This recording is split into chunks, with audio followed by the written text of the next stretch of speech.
Now for our story. It was early afternoon. Jessie Calvert, laden with bundles, came through the outer door of Ben's house on 11th Street and started up the stairs toward the nursery. Miss Thorndyke, the registered nurse Ben Calvert had imported from Chicago for his baby grandson, was busy there preparing the child's afternoon feeding. Miss Thorndyke was a slender, neat woman of about 30, with a pale face. She wore her dark hair tucked away under a stiff white cap. Her uniform was always immaculate, her voice pleasantly modulated, and in her dealings with the members of the household, she revealed all the cool, impersonal graciousness typical of her profession. She was intelligent, efficient, and unemotional, Jessie Calvert thought. That was why, as she started to enter the nursery this afternoon, Jessie paused at the doorway, startled at what she saw. Miss Thorndyke was holding the baby in her arms, and suddenly she bent her head, kissed him with infinite tenderness, looking into his face with rapt, motherly devotion. The woman's gesture was so nakedly revealing that it made Jessie draw in her breath with a slight gasp. At the sound, Miss Thorndyke looked up. Instantly, her face assumed the non-committal expression with which Jessie was familiar, and which she now realized to be a mask behind which Miss Thorndyke deliberately hid herself. Well, Miss Thorndyke, here I am. I think I remembered everything you asked for. Oh, thank you. Very nice of you, Mrs. Calvert. I ran out of the boric acid just this morning. I asked Mrs. Meade to get me these things almost a week ago. Apparently the matter slipped her mind. Yes. Well, Mrs. Meade is inclined to take her maternal duties rather lightly. Anyway, I do appreciate your bothering to pick the things up. Oh, it's all right, Miss Thorndyke. Glad to help you out. Be sure to let me know anytime there's some little thing I can do. How's the young man getting along, by the way? Well, he's just fine. Oh, my gracious, he's getting to be a fat little monkey. Tell me, Miss Thorndyke, which one of the family do you think he looks like? I've never thought much about it, Mrs. Calvert. The thing that interests me, of course, is he's healthy. Yes.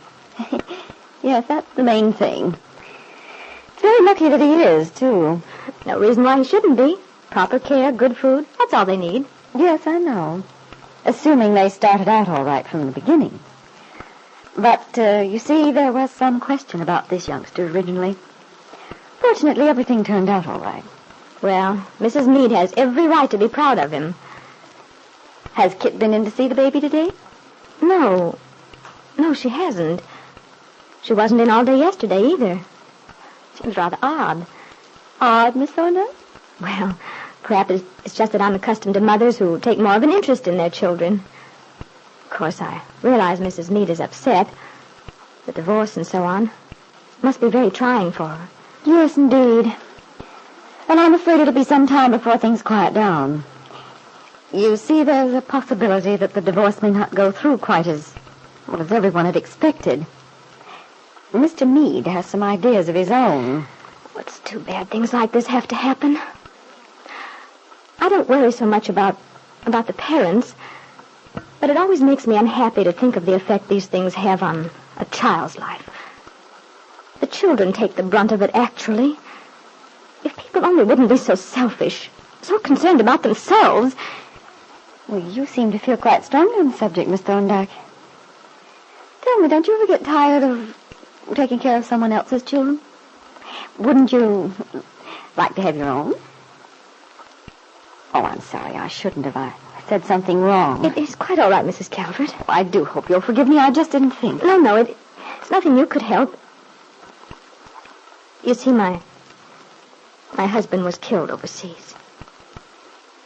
We planned to have a child. Saved our money. And then... Oh, I'm so sorry. Perhaps that's why I'm somewhat bitter about women who have children, who are lucky enough, and then don't cherish what they have. Well, good afternoon, Miss Thorndyke. Jessie? Oh, hello, Kit. Mrs. Meade? How are things going, Miss Thorndyke? Is my son behaving himself? Baby's doing very nicely, Mrs. Meade. Oh, that's good. He certainly is a healthy little animal. He's a very good baby. Yes, I suppose he is. In fact, sometimes I wonder if he isn't a little too good. Don't you think he lacks personality, character? Not at all. He's obviously a very intelligent child, Mrs. Meade. You should be grateful. My goodness, Miss Thorndyke. You sound rather like a female tiger protecting a young. Oh, but naturally I agree with you. I'm sure he possesses all of the infant virtues. I'm glad you came in, Mrs. Meade. There are a few things I'd like to check with you. Well, I'm sure they're not too important, so if you don't mind, I'd rather postpone the child care session to another time. I have some other things to do now. But Very well, Mrs. Meade. Besides, I have infinite faith in you, Miss Thorndyke.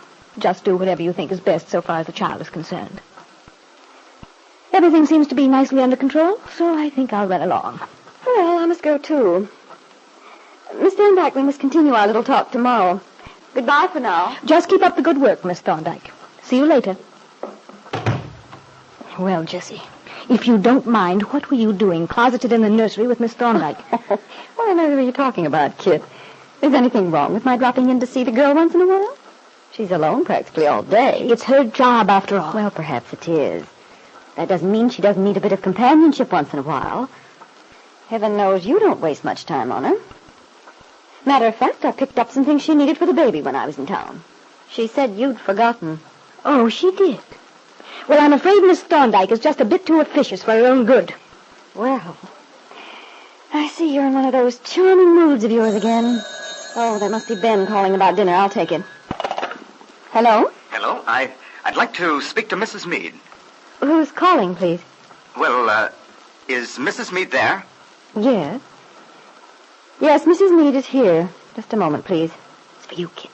Thank you so much, Jessie. Hello? Kit, darling. Oh, hello there. How have you been? How have I... Now, wait a minute, Kit. You know who this is, don't you? It's Paul Cromwell. Darling, it's wonderful to hear your voice. Oh, that's nice. I'm glad to hear you've been well. Oh, I gather we're not entirely alone. You're so right. Well, then, shall I just ask leading questions? That's an excellent idea. Right. Although I must say this is a rather anticlimactic conversation after months of separation. Perhaps we can think of a better arrangement later. At the moment, it's the best possible. You're always so discreet, my love. In any case, here I am in Wakefield. What? You don't mean it. Certainly. I rushed right down just as soon as we arrived in Chicago. Lisa and Max and I got in there yesterday morning. Oh, I see. Well, what's the matter, kid? You don't sound very pleased. Oh, it's not that. Of course I am. But, well, I didn't think it would be so soon. Soon?